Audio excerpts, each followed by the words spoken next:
Sebuah pesawat perang di Paris terjatuh saat melakukan invasi.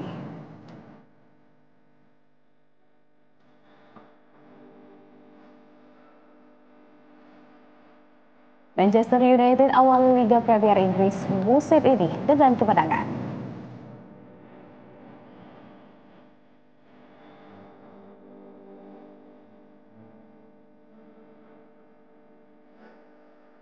Berdalih demi masa depan anak, Armor Toreador minta damai ke istrinya.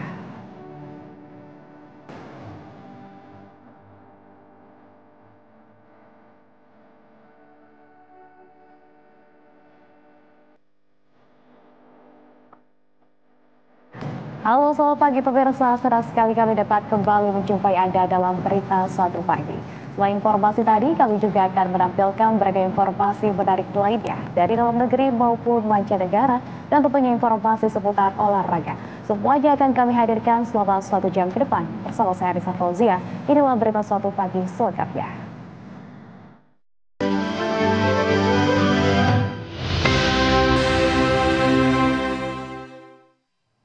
Kita ke informasi yang pertama pemirsa, sebuah pesawat perang terjatuh di lepas pantai Le Lavandos, Prancis.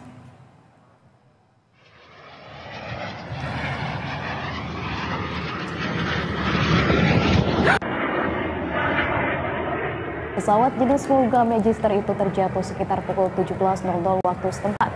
Akibatnya, seorang pilot tewas di lokasi kejadian. Jasad korban ditemukan mengapung di laut. Ia dievakuasi oleh tim gabungan Angkatan Laut, petugas pemadam kebakaran. Diketahui pesawat nahas tersebut jatuh saat penunjukan udara memperingati 80 tahun Perang Dunia Kedua.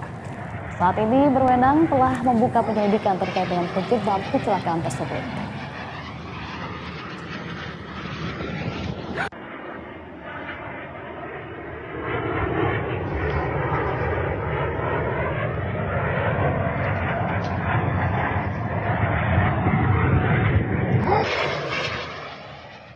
Dari belahan negara lain, pemirsa, kebakaran hutan di Turki semakin meluas. Petugas pemadam kebakaran setempat masih berusaha padamkan api hingga Jumat waktu setempat.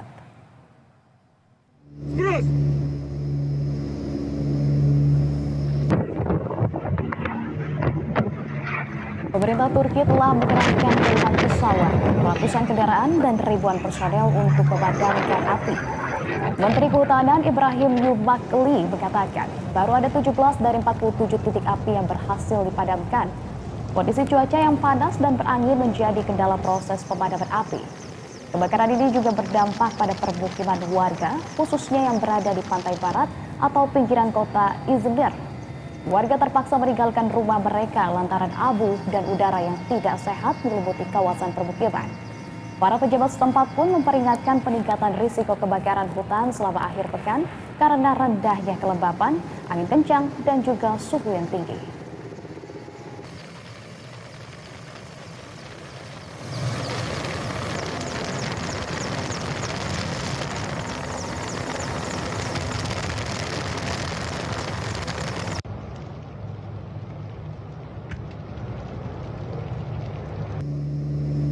Berikutnya pemirsa, sampah makanan menjadi persoalan di penjuru dunia, termasuk Amerika Serikat. Untuk menghindari sampah makanan berlebih, sebuah aplikasi bernama Too Good To Go menjual makanan sisa dari restoran, kafe, dan juga supermarket dengan harga miring. Sementara pemerintah kota New York menyebar tong sampah pintar yang terhubung dengan aplikasi. Dan berikut informasi selengkapnya yang diliput oleh tim VOA. Sebuah restoran bernama Rasa di Washington DC ini menjual makanan sisa yang disalurkan berkat layanan aplikasi ponsel asal Denmark bernama Too Good To Go. Aplikasi ini menghubungkan restoran seperti mereka, kafe, dan supermarket dengan pengguna untuk membeli makanan yang sudah dekat masa kadaluarsa dengan harga miring. Harga normal semangkuk makanan ini berkisar 10-13 dolar AS atau 150-200 ribu rupiah. Lewat aplikasi, makanan dijual 6,5 dolar atau sekitar 100 ribu rupiah. Tapi pembeli tidak bisa memilih sesuai keinginan mereka karena makanan sisa tidak bisa diprediksi. Co-CEO Rasa, Rahul Vinod yang kami temui di siang hari menjelaskan, meski makanan dijual murah, ada keuntungan lain yang jadi pertimbangan. We get a lot of first-time guests who actually find us by just opening the app and they're seeing what's nearby. You know, we get paid a small fee for those bowls, so not as much as our regular meals, but it's better than just throwing it away. Menurut Departemen Pertanian AS, 30-40% dari seluruh pasokan makanan Amerika akhirnya terbuang dan menjadi sampah makanan. Selain sia-sia, sampah makanan yang membusuk berkontribusi pada perubahan iklim karena menghasilkan gas metana yang memanaskan bumi lebih cepat daripada karbon dioksida. Wakil Presiden Too Good To Go untuk Amerika Utara menjelaskan banyak penggunanya yang peduli akan hal ini, selain senang mendapatkan makanan murah. We definitely have lots of users who are passionate about sustainability and understand the relationship between food waste and avoiding the CO2e. We have a big group of users who really are putting food on the table for their families. And then we also have users who really love the unboxing nature of it. Tahun ini pemerintah AS menargetkan untuk mengurangi jumlah sampah makanan hingga separuhnya pada tahun 2030 dan menganggarkan sekitar 200 juta dolar Amerika untuk mencapai target tersebut atau lebih dari 3,2 triliun rupiah. Namun berbagai inisiatif untuk menanggulangi sampah makanan sudah berjalan sebelum target itu dicanangkan, baik di ranah swasta maupun pemerintah. Di kota New York, tong sampah pintar berwarna oranye bernama Smart Compost Bin menerima sampah makanan dan sampah organik lainnya. Kotak sampah ini hanya bisa dibuka menggunakan aplikasi untuk mencegah tikus. Lokasinya pun dapat dilacak lewat aplikasi. Menurut pengalaman saya yang udah pernah pakai gitu ya, itu penting banget untuk memilah sampah organik ini yang akan dijadikan kompos gitu kan, karena selama ini belum ada gitu, dan juga untuk mempermudah supaya petugas-petugas yang mengambil sampah ini nantinya bisa membuat atau mendaur ulang kompos tersebut untuk menjadi sesuatu yang lebih berguna. Sejak proyek ini diluncurkan pada akhir 2021, pemerintah kota New York terus menambah jumlah tong sampah pintar dari hanya 30 menjadi 400 unit. Selain menjadi kompos, sampah organik warga dibawa ke fasilitas ini di Brooklyn untuk diubah menjadi energi biogas dan dipakai untuk mengaliri listrik sekitar 5.200 rumah. Dari Washington DC dan New York, Valdia Baraputri, Randy Wicaksana, dan tim VOA.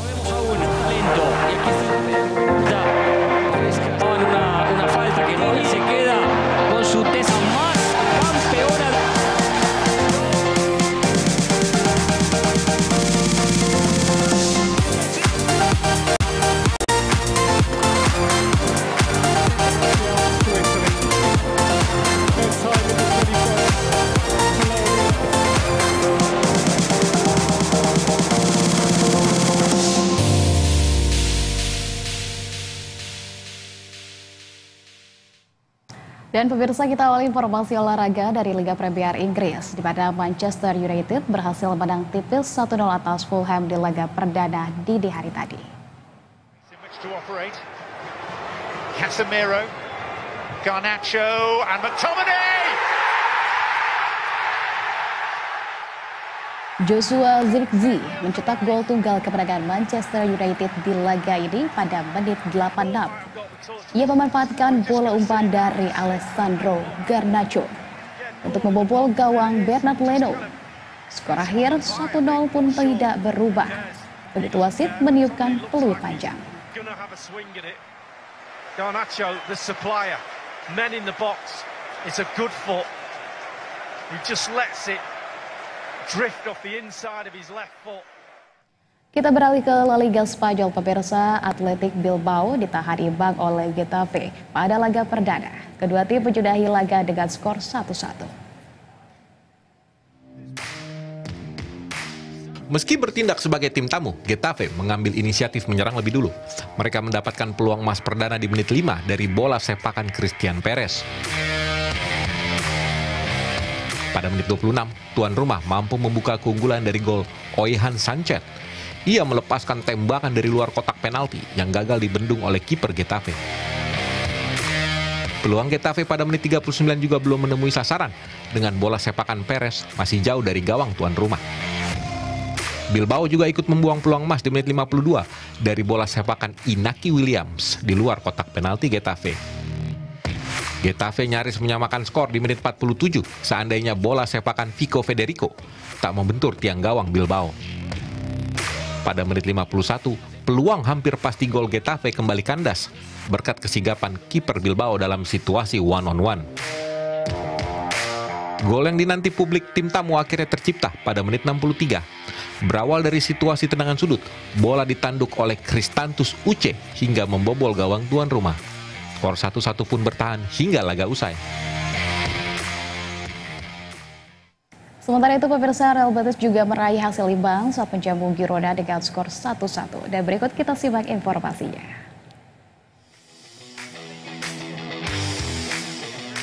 Real Betis mampu unggul cepat pada menit 5 dari gol Marc Bartra.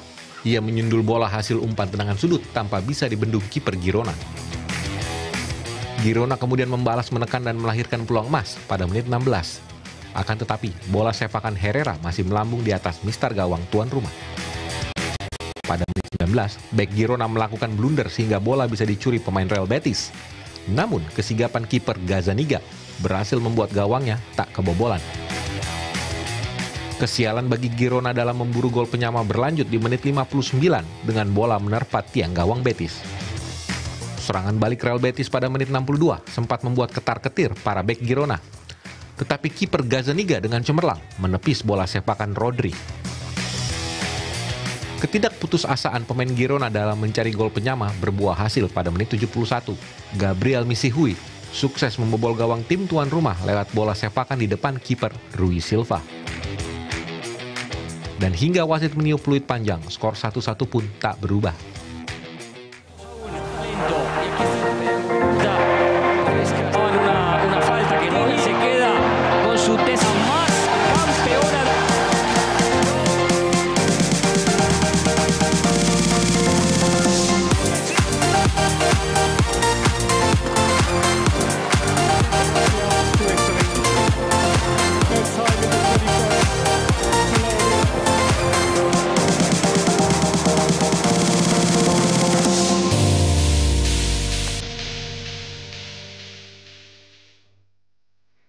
Pemirsa, jangan kemana-mana, informasi menarik lain masih akan kembali hadir usai jeda. Tetaplah di Berita 1 Pagi.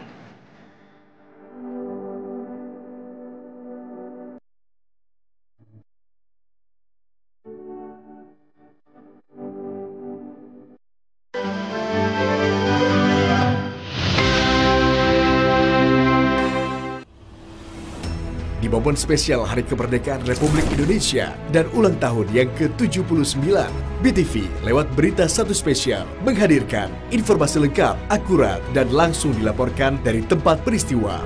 Berita 1 Spesial, sidang tahunan pidato Presiden, 16 Agustus jam setengah 9 pagi.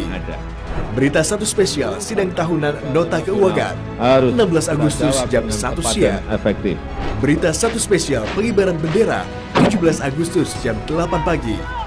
Berita 1 Spesial, penurunan bendera, 17 Agustus jam 3 sore.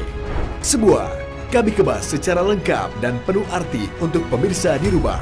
Berita 1 Spesial Kemerdekaan, hanya di PTV.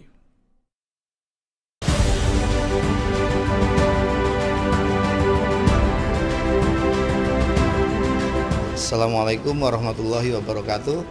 Saya Muhammad Afifuddin, PLT Ketua KPU Republik Indonesia. Dalam kesempatan yang baik ini ingin mengucapkan selamat hari ulang tahun Republik Indonesia ke-79. Semoga di usia yang semakin matang ini kemajuan Republik Indonesia serta perkembangan Indonesia semakin baik dan kita semua bisa memaknai kemerdekaan ini dengan hal-hal yang baik yang membangun bangsa dan negara. Sekali lagi, Dirgahayu Republik Indonesia, Nusantara Baru, Indonesia Maju. Terima kasih. Assalamualaikum warahmatullahi wabarakatuh. BTV, televisi paling menghibur. Beli Kak, beli. Kok malah main pingpong sih Kak? Mukanya mau syuting. Ya sabar dong, soalnya aku pengen latihan buat lomba 17-an. Hah? 17-an di mana? Penasaran kan aku lomba di mana?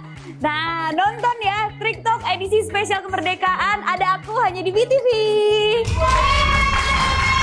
Syuting dulu ya. Hanya di BTV, televisi paling menghibur. Destinasi yang luar biasa mempesona di benua Amerika. Traveling. Dan di belakang saya adalah gereja katedral yang paling tertua di Amerika Serikat, St. Louis Cathedral. Kulineri. So good. Festival. Ada patung Andrew Jackson, dia adalah pahlawan untuk Amerika Serikat. Saksikan Vlogger on the Road. Hanya di BTV, televisi paling menghibur.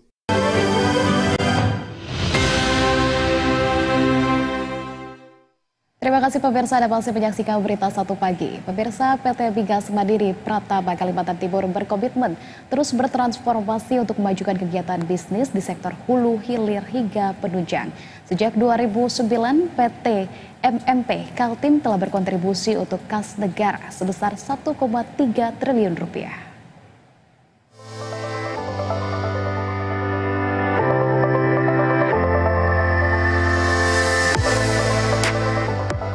PT Migas Mandiri Pratama Kalimantan Timur, sebuah badan usaha milik daerah Provinsi Kalimantan Timur, berkomitmen untuk terus bertransformasi, memajukan kegiatan bisnis di sektor hulu, hilir, hingga penunjang. Sejak 2009 hingga saat ini, PT MMP Kaltim telah memberikan kontribusi untuk kas negara mencapai 1,3 triliun rupiah. Tak hanya kontribusi yang besar, perseroan juga mencatatkan kinerja keuangan yang sehat dari tahun ke tahun. Hal itu disampaikan Direktur Utama PT MMP Kaltim, Edi Kurniawan, dalam audiensi bersama B-Universe di kantor PT MMP Kaltim di Jakarta, Kamis 15 Agustus. Kalau berkaitan kiprahnya MMP sebagai BUMD, jujur kontribusi kami ke negara berkaitan dengan pajak dari pajak migas sampai PPh 21, 29 dan sebagainya, PPh badan, itu kita alhamdulillah dari 2009 sampai sekarang itu kami sudah berkontribusi kepada negara itu sebanyak 1,3 triliun gitu kan.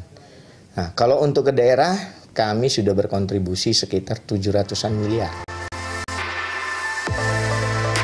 Capaian PT MMP Kaltim ini tak lepas dari upaya perseroan dalam mengembangkan operasional bisnis, seperti pada sektor hulu, yakni pengelolaan Participating Interest atau PI 10% wilayah kerja migas di Kaltim seperti Blok Mahakam dan Blok Sanga-Sanga, juga optimasi produksi dan reaktivasi idle wells. Sementara pada sektor hilir, PT MMP Kaltim tengah mengembangkan produk Pertamina Retail seperti Pertashop dan SPBU, transportir migas atau mengelola dan menjalankan kegiatan usaha industri hilir migas existing, juga penugasan dari pemerintah mendistribusikan LPG 3 kg untuk masyarakat tertentu. Tak hanya itu, pada sektor penunjang, PT MMP Kaltim tengah menyediakan tenaga kerja yang dibutuhkan perusahaan. Selain itu, perseroan juga memiliki kegiatan usaha di sektor jasa pelayaran sebagai penyedia jasa perkapalan dengan kepemilikan 2 kapal dan 2 small marine. PT MMP Kaltim bertekad untuk meningkatkan capaian kinerja keuangan dan operasional bisnisnya sebagai target ke depan. Dan sejalan dengan itu, perseroan tengah mengajukan permohonan penambahan modal dari pemerintah provinsi agar dapat membuka lapangan pekerjaan bagi masyarakat Kaltim. Jelang pemilihan gubernur dalam Pilkada 2024 ini, Edi pun berharap pemerintah provinsi pada masa kepemimpinannya baru, baik dipimpin oleh gubernur baru maupun gubernur petahana ataupun incumbent nantinya, dapat mendukung perseroan untuk tetap terus tumbuh. Alvida Rizky Febriana, Dava Sidki, BTV, Jakarta.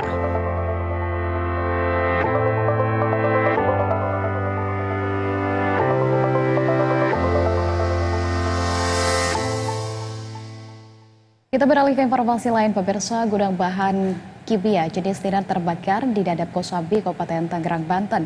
Kebakaran gudang itu disertai dengan ledakan. Gudang yang terbakar berlokasi di pergudangan Pantai Indah Dadap sekitar pukul 13:21 waktu Indonesia Barat. Sebanyak 6 unit mobil damkar dan juga puluhan personel dikerahkan ke lokasi untuk memadamkan api. Proses pemadaman yang sudah dilakukan lebih dari 2 jam. Warga yang melintas pun tidak luput mengabadikan dengan kamera amatir kejadian kebakaran ini. Belum diketahui penyebab dan juga kronologi dari kebakaran.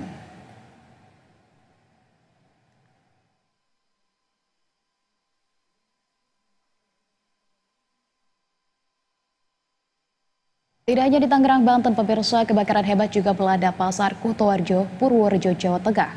Akibat kebakaran, 4 orang terluka dan harus mendapatkan perawatan medis.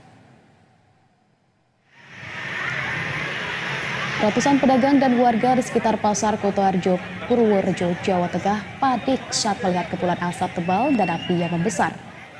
Para pedagang yang berada di lantai 1 Pasar Kutoarjo bergegas menyelamatkan barang dagangan mereka agar tidak dilalap si jago merah. Dari keterangan saksi, api yang diduga berasal dari lantai 2 pasar mulai membesar sekitar pukul 7 pagi. Kebakaran Pasar Kutoarjo tersebut pun jadi tontonan warga. Mereka berada di sekitar lokasi sehingga menyulitkan petugas damkar memadamkan kebakaran. Belasan unit mobil pemadam kebakaran dari 3 kabupaten dikerahkan untuk menaklukkan amukan si jago merah yang dengan cepat melalap bangunan pasar. Setelah lebih dari 5 jam berjibaku, petugas akhirnya berhasil memadamkan kobaran api. Akibat kebakaran, 4 orang terluka dan segera dilarikan ke rumah sakit. Kebakaran ini kenapa ya Pak ya? Korsleting listrik. Dari jam berapa tadi Pak? Jam setengah 7. Oh iya. Besar. Besar dari ruang bawah. Oh iya. Lantai 1. Kejadiannya itu tahunya itu waktu jadi jam 7-an itu ada suara sirine Mas. Jadi saya kira itu karnaval, tapi kok rame banget. Terus setelah buka pintu, ngeliat api udah membesar. Sementara itu pemirsa, korban kebakaran Manggarai, Jakarta Selatan direlokasi ke rumah susun Pasar Rumput. Para korban diberi kesempatan tinggal di sana tanpa dipungut biaya. Warga yang terdampak kebakaran di Manggarai, Jakarta Selatan direlokasi ke rumah susun Pasar Rumput pada Jumat siang.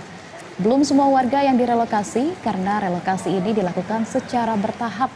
Tercatat baru 44 kakak dan 189 jiwa yang sudah direlokasi. Warga yang direlokasi pun diberi kesempatan tinggal di rumah susun Pasar Rumput tanpa dipungut biaya. Proses relokasi warga dilakukan dari Terminal Manggarai. Warga yang membawa barang bawaan diangkut dengan menggunakan bus sekolah ke rusun Pasar Rumput. Sementara itu, terkait lama waktu warga tinggal belum ditentukan dan akan dibahas lebih lanjut.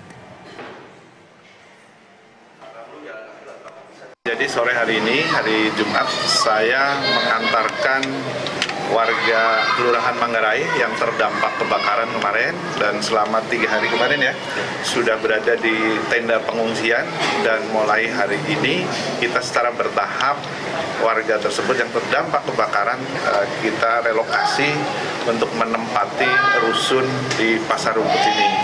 Dan alhamdulillah hari ini kita secara bertahap hari ini kita mulai 44 kakak dan jiwanya sekitar 189 jiwa.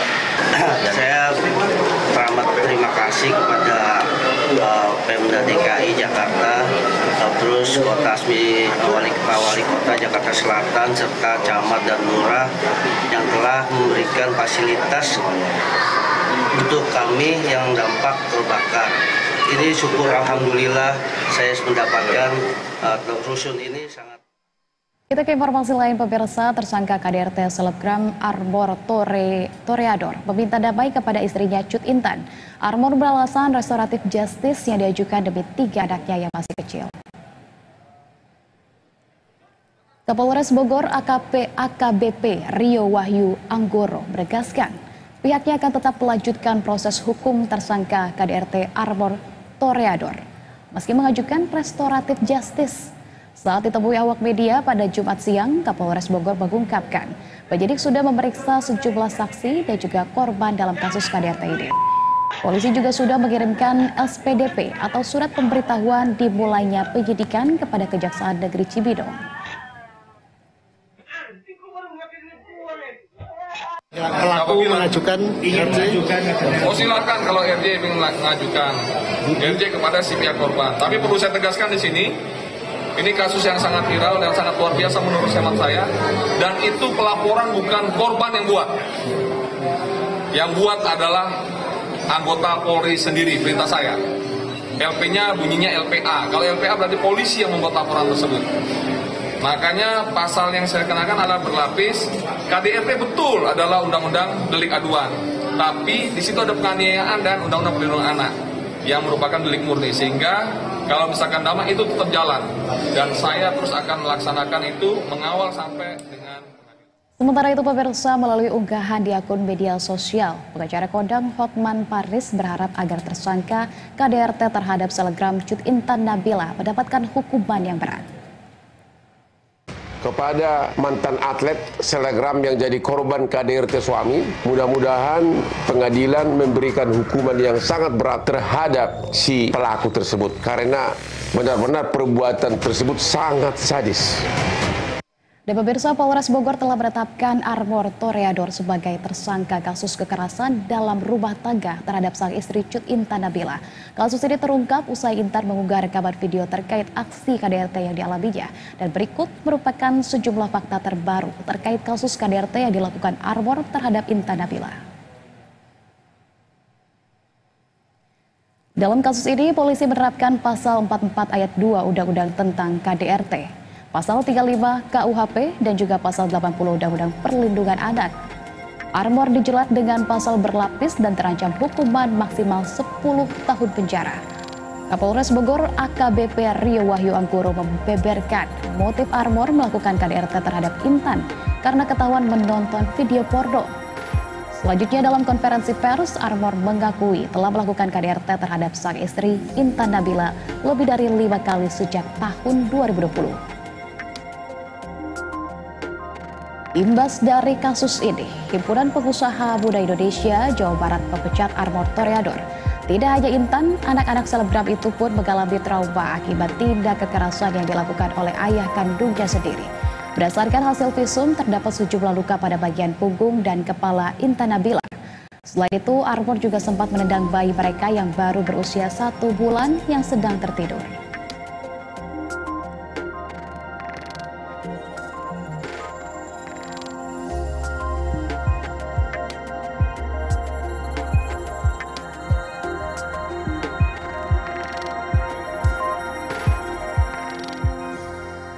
Pasca ditetapkan sebagai tersangka kasus KDRT, rumah pasangan Armor Toreador dan juga Intan Nabila di Kampung Sukaraja, Desa Cikeas, Kabupaten Bogor tampak sepi.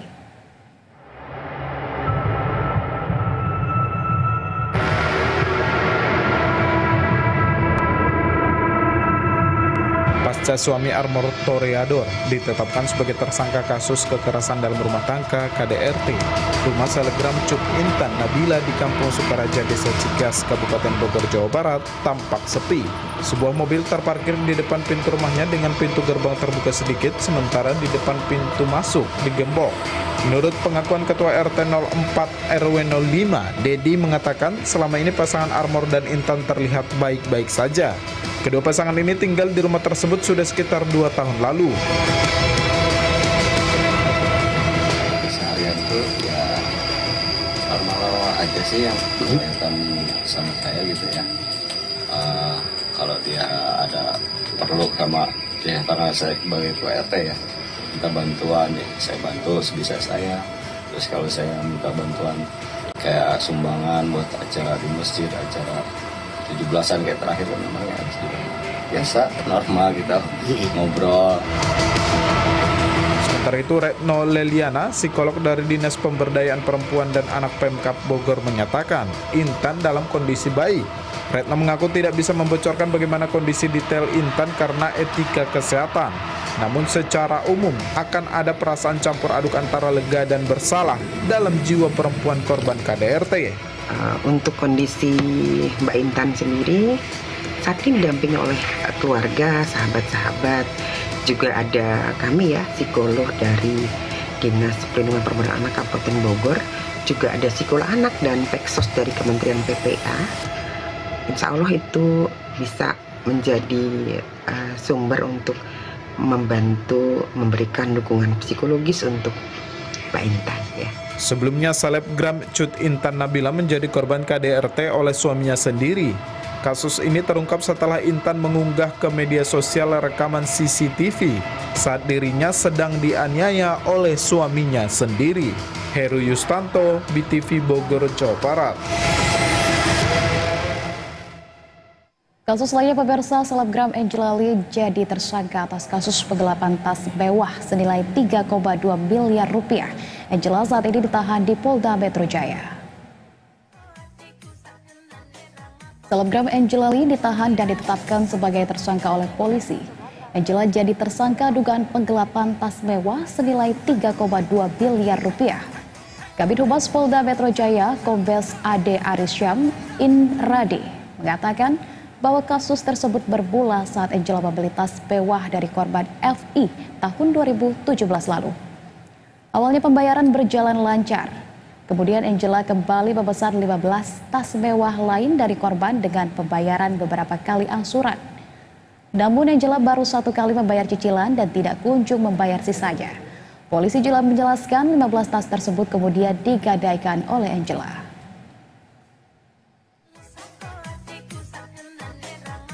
Dia melakukan penggelapan atau dugaan penipuan terhadap uang hasil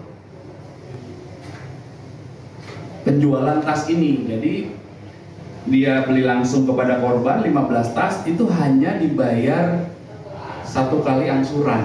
Memang kesepakatannya ada beberapa kali pembayaran. Tetapi faktanya dari para pembeli atau end user ini sudah dibayarkan. Kita ke informasi lain, pemirsa. Dunia kedokteran tanah air tengah berkabung yang disebabkan praktik intimidasi kepada dokter muda Fakultas Kedokteran Universitas Diponegoro. Bahkan aksi intimidasi itu berujung hingga kasus bunuh diri pada korban yang mengalaminya.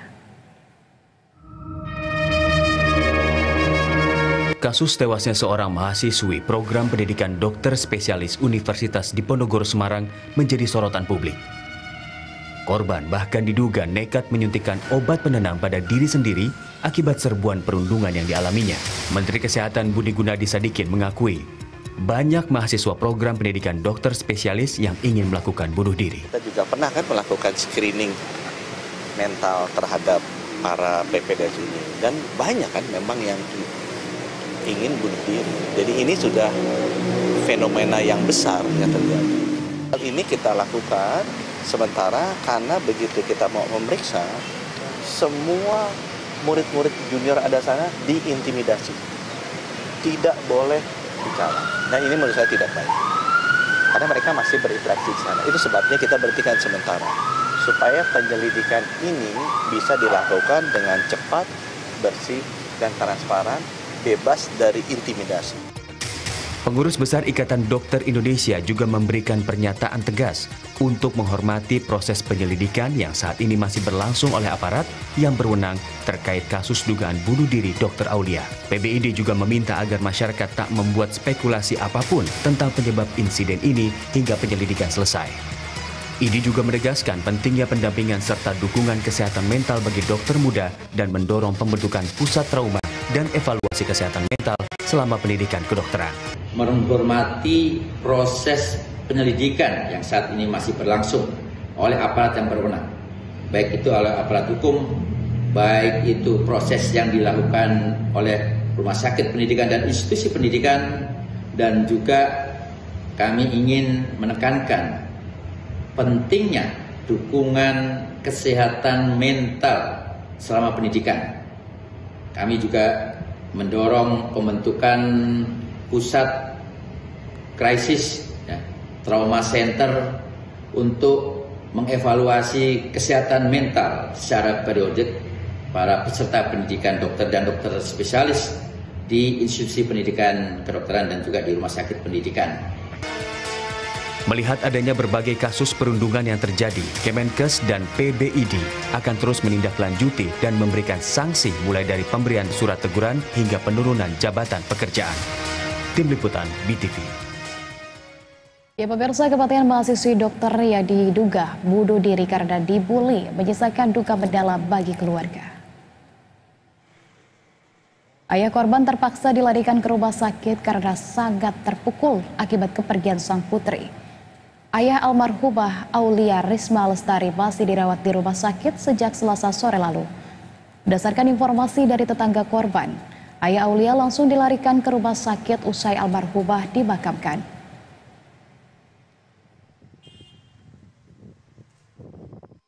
Ya, katanya sih masuk ke rumah sakit. Masuk ke rumah sakit? Iya. Kapan itu, Pak? Berarti kemarin habis dimakamkan. Hari itu juga? Iya, hari itu malamnya berarti. Malamnya atau sorenya? Hari Selasa malam. Selasa malam? Iya. Selasa malam ya, Pak ya? Jadi berarti yang bersangkutan itu belum pernah mengikuti tahlil atau doa bersama ya, Pak? Iya. Belum ya, Pak ya? Pemirsa, informasi menarik lain masih akan kembali hadir usai jeda. Tetaplah di Berita 1 Pagi.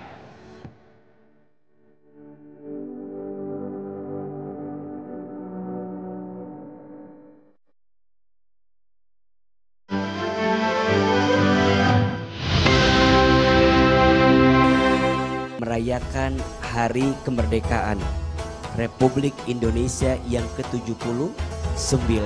Ada tetangga yang nggak mau nyumbang, ya udah nggak apa-apa. Yang lucu, tetangga nggak mau nyumbang, kita juga nggak nyumbang. Tapi juga ngomongin orang lain. Tetaplah bersama kami di Jalan Dakwah BTV. Jalan Dakwah hanya di BTV. Televisi paling menghibur. Sana itu kotanya serba maju dan modern, mulai dari transportasinya, pokoknya gimana pun caranya gua harus keterima beasiswa ini no matter what. Tik, ini nggak seperti yang lu pikir kok. Tanpa perubahan cara berpikir, pindah tempat cuma jadi pindah masalah. Bisa, asal kita punya mimpi dan hati untuk Indonesia. Yon. Amerika yon. Film pendek Putus-Putus, Semarak Kemerdekaan bersama BTV, televisi paling menghibur.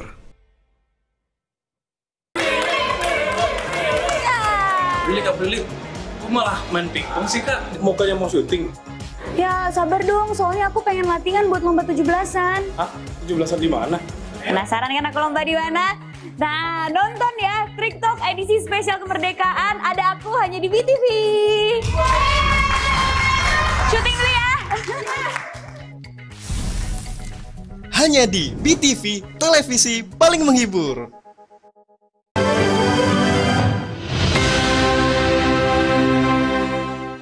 Terima kasih pemirsa Anda masih menyaksikan Berita 1 Pagi. Pemirsa, dalam pidato kenegaraan di gedung MPR DPR pada kemarin, Presiden Joko Widodo kembali meminta maaf kepada semua pihak yang kecewa kepada dirinya lantaran tidak memenuhi harapan yang belum terwujud. Jokowi mengaku bahwa pekerjaannya saat ini sebagai presiden masih belum tuntas.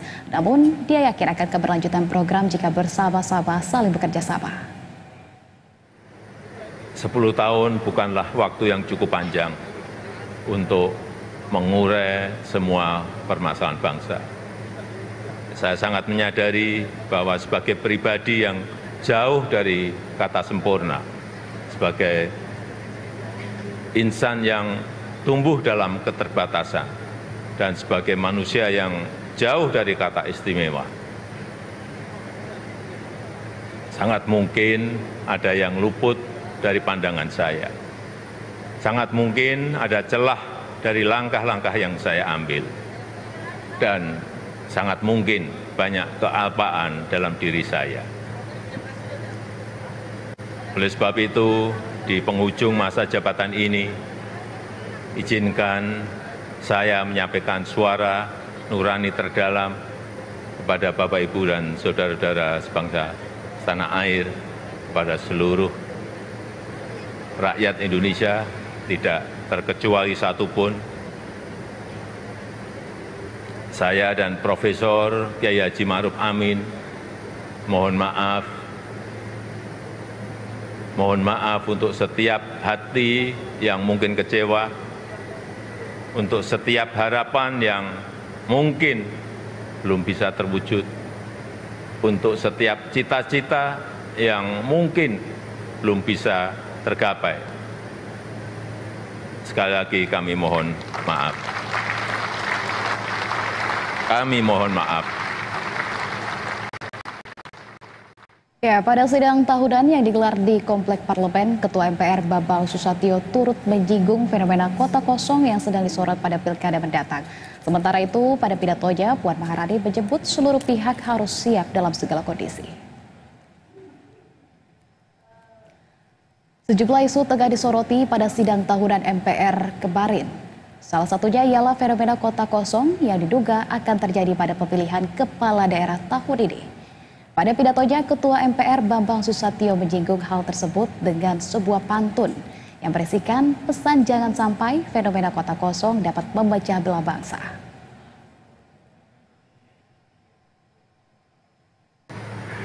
Burung merpati terbang di atas sawah, purnama datang dari negeri sebelah.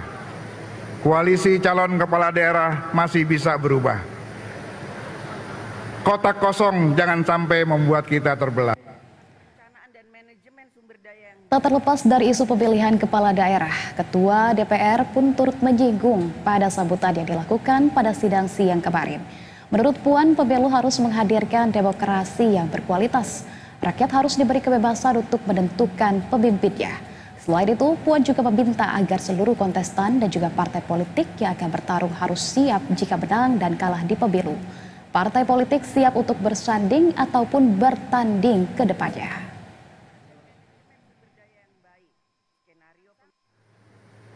Menang kalah selalu ada dalam pemilu. Karenanya, kita dituntut untuk memiliki etika politik, siap kalah dan siap menang. Siap bertanding dan siap juga untuk bersanding.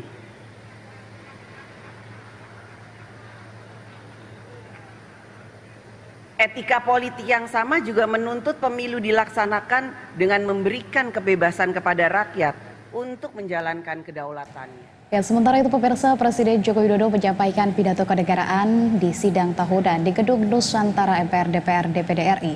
Seperti tahun-tahun sebelumnya, Presiden Jokowi mengenakan pakaian adat daerah. Alat komunikasi lainnya pada posisi. Untuk tahun ini, Presiden Jokowi mengenakan busana Demang dengan kain ujung serong khas Betawi. Presiden tampak mengenakan jas panjang berwarna hitam yang melambangkan kewibawaan dan kesederhanaan. Potongan ujung serong pada jas tersebut tidak hanya sekedar elemen dekoratif, tetapi juga memiliki makna simbolis berupa fleksibilitas dan juga kebijaksanaan. Dipadukan dengan celana panjang hitam dan juga peci berwarna senada sebagai pelengkap yang mempertegas identitas dan kehormatan pria Betawi. Pakaian adat tersebut juga dilengkapi dengan aksesoris kuku macan dan juga arloji saku menambah kesan elegan dan bermakna.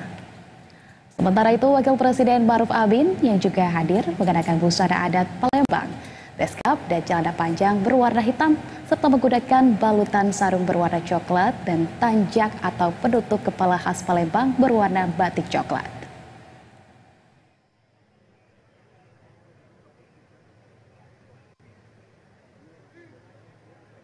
Ya, pemirsa, Presiden Joko Widodo melanjutkan kebiasaannya mengenakan pakaian adat dari berbagai suku di Indonesia saat menyampaikan pidato kenegaraan di sidang tahunan MPR. Tradisi tersebut dimulai Jokowi sejak tahun 2017 lalu dan ia juga menjadi presiden pertama yang memulai tradisi ini.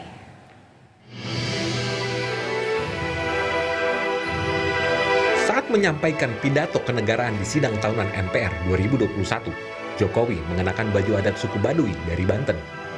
Ia memakai telekung, baju kutung, dan tas lempang. Telekung merupakan ikat kepala yang kadang disebut koncer atau roma. Dalam pidato kenegaraan 16 Agustus 2022, Jokowi mengenakan pakaian adat baju Paksian dari Bangka Belitung. Ia memilih baju adat Paksian karena pesan di balik baju adat tersebut yang menekankan kerukunan. Dan pada tahun lalu, Jokowi kembali mengenakan baju adat di sidang tahunan MPR tahun 2023. Jokowi mengenakan baju adat suku Tanimbar dari Provinsi Maluku.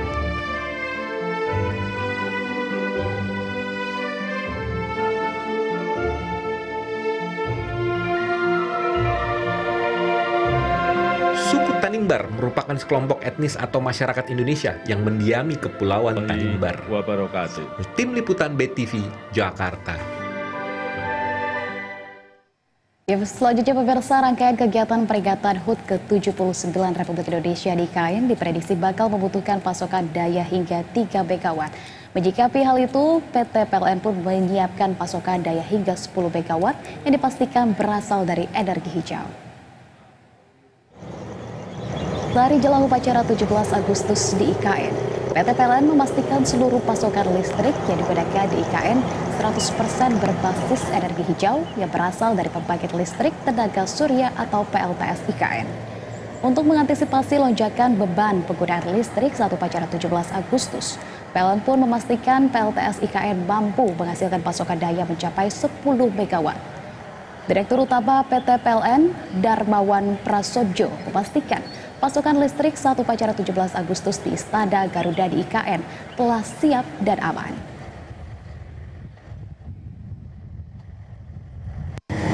Kebutuhan untuk besok itu pertama yang kebutuhan yang normal adalah 1,5 MW dan khusus untuk upacara hari ulang tahun kemerdekaan Republik Indonesia ada tambahan 1,5 MW, jadi totalnya 3 MW. Sedangkan pasokan yang sudah kita siapkan adalah 10 MW dari pembangkit listrik tenaga surya yang sudah beroperasi, yang nanti kemudian akan kita tambah menjadi 50 MW. Sehingga hari ini pasokan listriknya adalah 100% berbasis pada listrik hijau, bahkan kami... Sementara itu pemirsa, jelang upacara peringatan HUT Republik Indonesia yang ke-79, harga sewa penginapan di kawasan sekitar Ibu Kota Nusantara, Kalimantan Timur meningkat cukup signifikan hingga 60% dibandingkan hari biasanya. Salah satu pemilik penginapan di Desa Sepaku 1, Kabupaten Penajam Pasar Utara, Tukiman, mengaku biaya penginapan yang awalnya Rp300.000 per malam naik menjadi Rp500.000 per malam. Bahkan sejak tanggal 10 Agustus, kesediaan kamar sudah penuh hingga menolak pemesan baru. Jarak penginapan milik Tukiman di IKN sekitar 10 km. Dan rata-rata penyewanya adalah pekerja dan juga pegawai yang beraktivitas di IKN. Meningkatnya keterisian tempat tidur di sekitar kawasan KIPP terjadi dalam 3 bulan terakhir. Tidak hanya penginapan, usaha kontrakan juga mendadak menjamur sejak proyek IKN dimulai. Harga penginapan ukuran 4x6 meter persegi dengan fasilitas kamar mandi tanpa furnitur dipatok dengan harga Rp6 juta per bulan.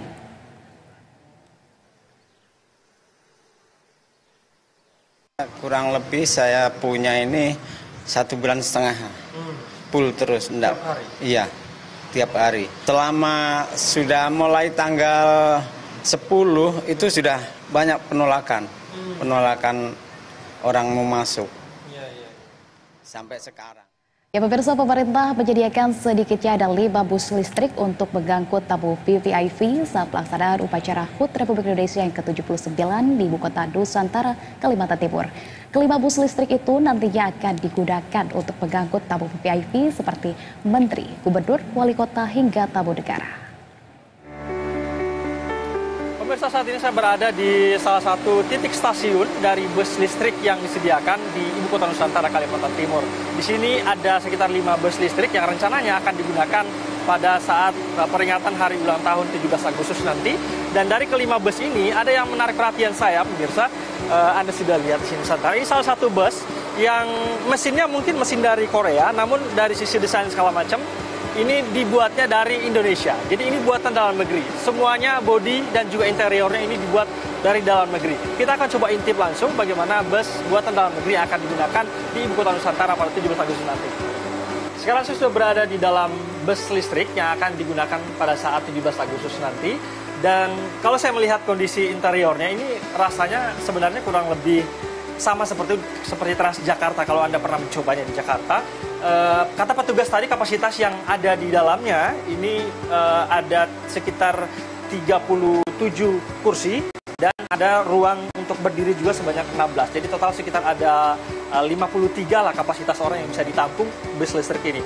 Bus listrik ini sendiri informasinya tadi memiliki kapasitas baterai sekali dicas itu 250 kWh yang itu bisa menempuh jarak sekitar 290 sampai 300 km. Tadi pada saat uji coba, pada saat melakukan gladi bersih di IKN dalam satu kali pengantaran untuk jarak-jarak atau rute-rute yang sudah ditentukan oleh pemerintah pada satu upacara nanti itu sekitar 30 kilo saja. Artinya masih ada banyak sisa baterainya begitu sehingga bus ini dapat digunakan seharian full di IKN. Petugas mengatakan bahwa bus ini tidak hanya akan digunakan pada 17 Agustus nanti, namun untuk sementara akan dikontrak selama 4 bulan ke depan. Nanti akan dilakukan uji coba, bisa jadi membuka peluang untuk menjadi transportasi publik yang berbasis listrik untuk mendukung kota hijau dan berkelanjutan di Ibu Kota Nusantara. Dari IKN Kalimantan Timur, saya Masur, Waiswantika melaporkan. Ya pemirsa, tahun ini menjadi tahun pertama upacara peringatan HUT Kemerdekaan Republik Indonesia digelar di 2 lokasi, yakni di IKN dan juga Jakarta. Kita lihat bagaimana situasi di depan Istana Negara Jakarta terlebih dahulu jelang pelaksanaan upacara tahun ini bersama dengan jurnalis BTV ada Sela Rizky dan juga juru kamera Indra Bramantio. Ya, selamat pagi Sela. Sela, bagaimana suasana di depan Istana Negara Jakarta pada pagi hari ini dan berapa jam jelang pelaksanaan upacara peringatan HUT yang ke-79 Kemerdekaan Republik Indonesia, Sela? Apa saja kira-kira dari persiapan yang sudah terlihat di sana dan apakah sudah ada informasi juga mengenai rekayasa lalu lintas? Baik, selamat pagi Anissa. Pertama dirgahayu dulu ya untuk Indonesia yang ke-79. Untuk kondisinya saat ini di depan Istana Negara, berdasarkan pantauan kami memang panitia di Istana Negara sendiri sudah mulai menyiapkan persiapan sebelum nantinya tamu-tamu ini pada datang begitu.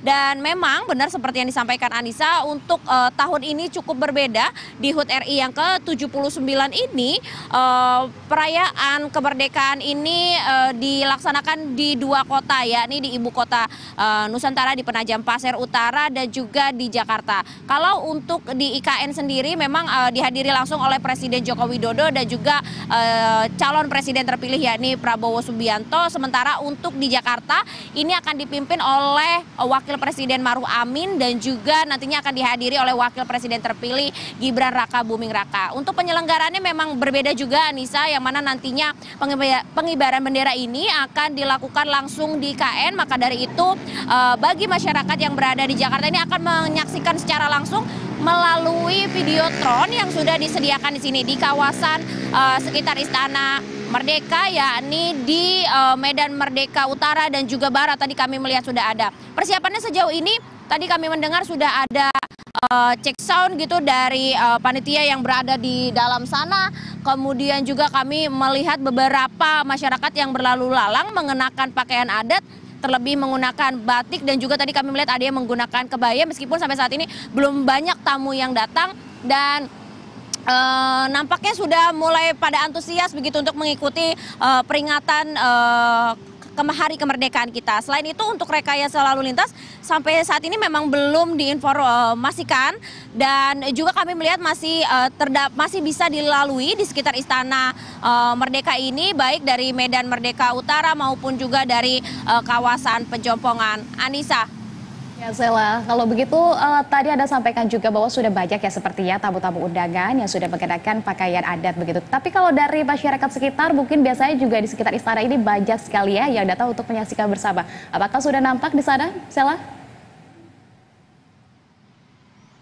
Baik, kalau berdasarkan pantauan kami memang ini masih cukup pagi, masih belum banyak masyarakat yang terlihat. Tapi kami lihat memang lebih banyak tamu-tamu undangan yang akan memasuki ke Istana Negara. Sejauh ini sampai saat ini mereka memarkirkan kendaraannya di lapangan Silang Monas. Anissa. Oke baik, kalau begitu terima kasih atas informasi Anda jurnalis BTV Sela Rizky dan juga juru kamera Indra Bramantio yang telah melaporkan langsung dari depan Istana Negara Jakarta. Selamat kembali bertugas rekan-rekan.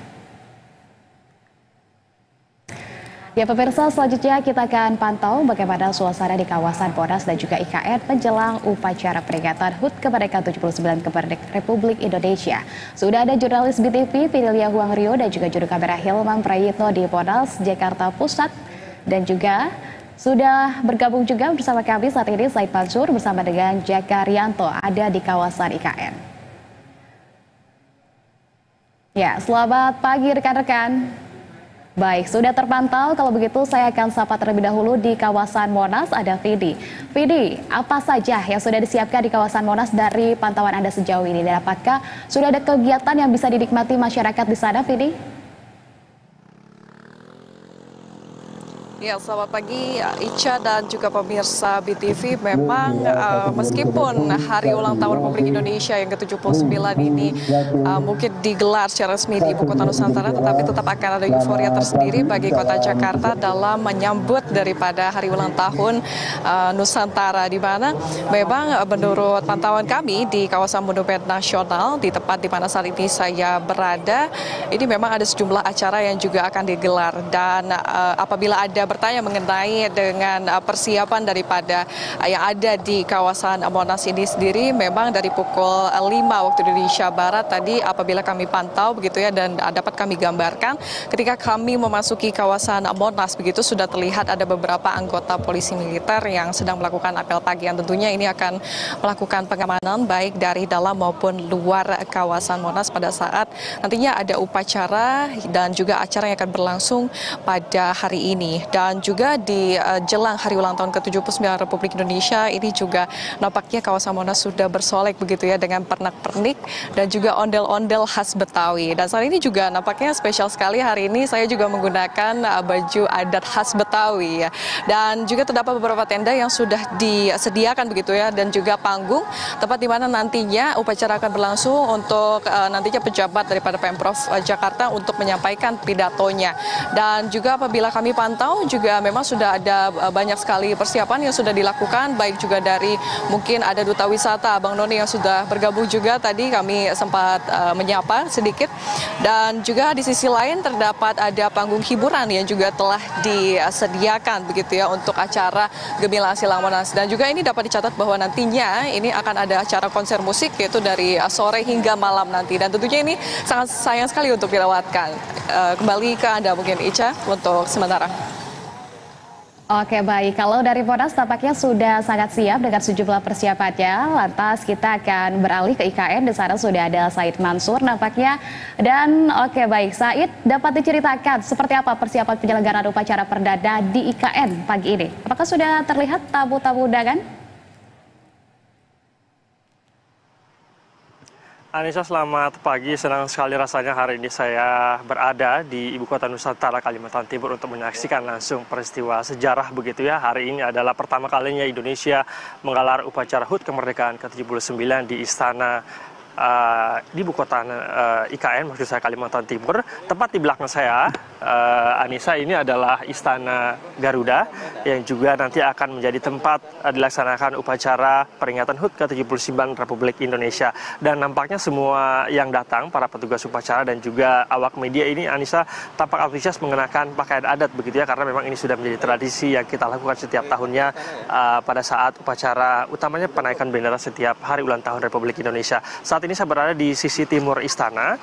Di sini nantinya akan menjadi tempat diturunkan para tamu undangan VVIP dan juga para petugas upacara. Tadi pagi juga kami melihat tim pasukan pengibar bendera atau Paskibraka ini sudah masuk dari sisi ini juga, dari sisi timur Kemenko 1 di sebelah kanan dari Istana Garuda, tempat akan dilaksanakannya nanti upacara. Situasinya kurang lebih seperti ini, Anissa, dan informasi dari jadwal yang kami terima ini trompet pertama ini akan dibunyikan pada sekitar 10.40 waktu Indonesia Tengah, yang berarti nanti apabila trompet pertama ditiup maka semua peserta upacara sudah masuk, dan trompet kedua pada 10.45 artinya semua sudah siap, baru komandan upacara kemudian akan mengambil alih, dan Presiden Joko Widodo sebagai yang akan menjadi inspektur upacara nanti akan masuk pada sekitar 10.55 waktu Indonesia Barat. Dan kita akan melihat nanti bagaimana kemudian peristiwa besar ini akan terjadi, Anissa, dan sekali lagi ini adalah pertama kali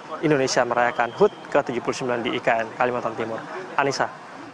Oke, baik, kalau begitu terima kasih atas informasinya. Barusan ada Said Mansur dan juga juru kamera Jack Arianto yang telah melaporkan langsung dari IKN Kalimantan Timur, dan sebelumnya ada Fidelia Huangrio bersama dengan Hilman Prayitno yang telah melaporkan langsung dari Monas, Jakarta Pusat. Selamat kembali bertugas rekan-rekan. Dan pemirsa, informasi tadi mengakhiri jumpa kita pagi hari ini. Saksikan terus Berita 1 Pagi setiap hari pukul 5 sampai dengan pukul 6.00 waktu Indonesia Barat. Jangan lupa ikuti sosial media BTV di Instagram, YouTube, dan juga X. Mewakili seluruh kru yang bertugas, saya Anissa Fauzia pamit undur diri. Tetap semangat dan selamat beraktivitas. BTV, televisi paling menghibur.